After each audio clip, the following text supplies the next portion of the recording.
What's up, guys? tonyqracer back on the stream. Today we're going to be going a tier list for weapons.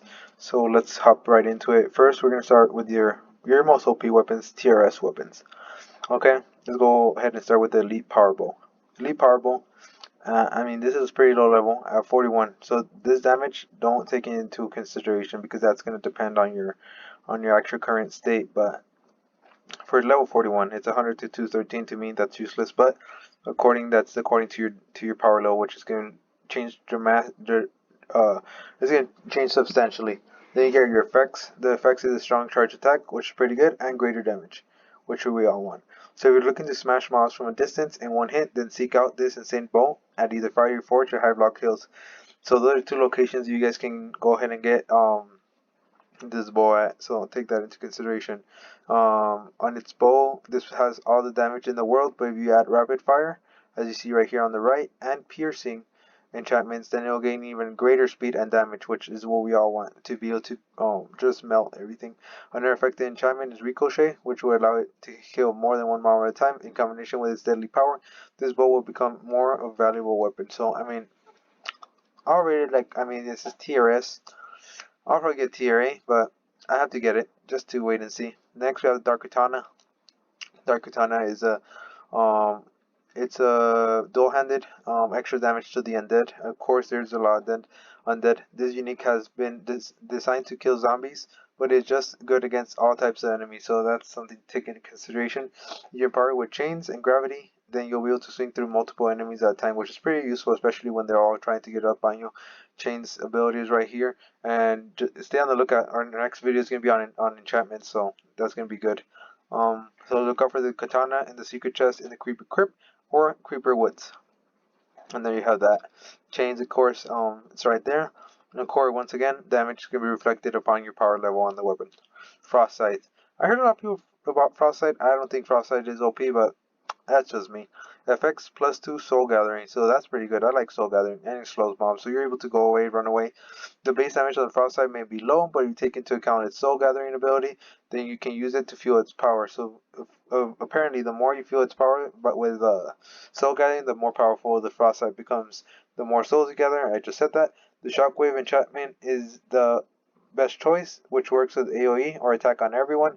Now you'll be able to deal with an entire horde of enemies instead of taking them one by one. Um, Me personally, I think, I don't know, I don't like the Frostbite, but they picked it.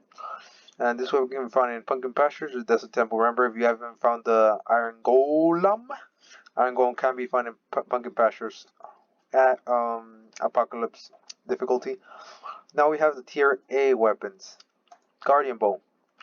Guardian Bow does strong charge attacks, supercharged arrows, so it's pretty good. And you guys didn't know, you hold the RT before shooting an arrow, it charges and gives it more power. If you can't find an Elite Power Bow, then this would be the best alternative.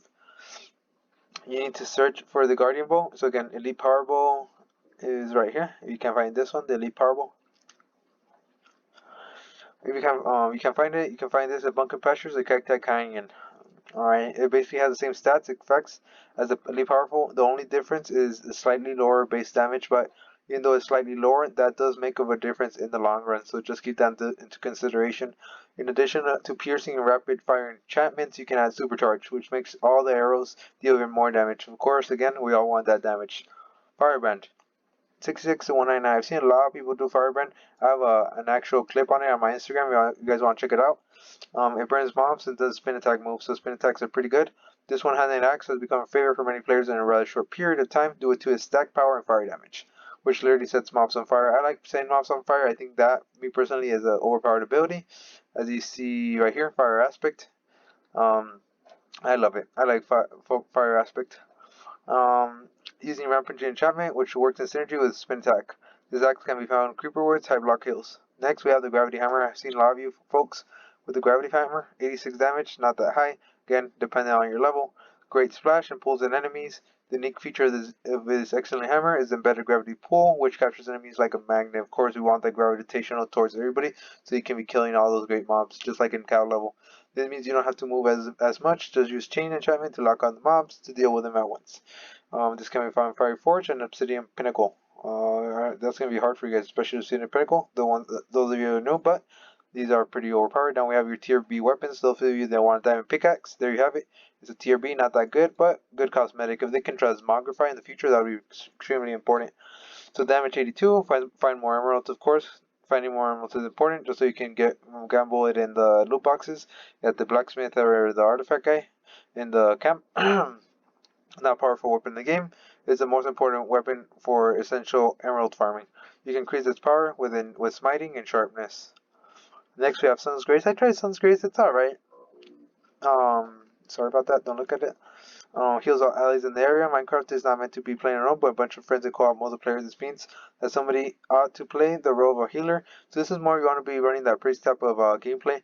That's all up to you. You don't even have to fight enemies. Just stand back and allow the stronger buddies to do the job while you heal them up. Well, that's about it for today's guide, guys. This is provided to you by Gameskinny.com. All credit to them. But just want to go over it for some tier information on weapons. I'll go ahead and get an enchantment video coming up soon. And I thank you guys for staying in and watching. Till next time, guys. Deuces.